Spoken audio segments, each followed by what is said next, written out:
Ағылшын тілін формуламен. Бүгін біз сіздермен мен кейде онымен бір жерлерге барамын сөйлемін аударатын боламыз. Бірінші, всегда subject тұрады. Уже шаршап кеттім да subject айтқаннан. Мен видео көрген адам жаттап алатын болды. Так, басынан. Бірінші, бізде всегда кім туралы айтып жатырмыз? Мен, I, етістік, бару, go.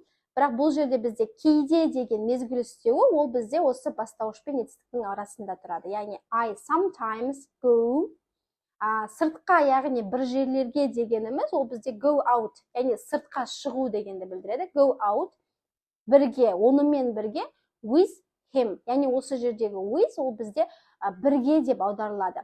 I sometimes go out with him.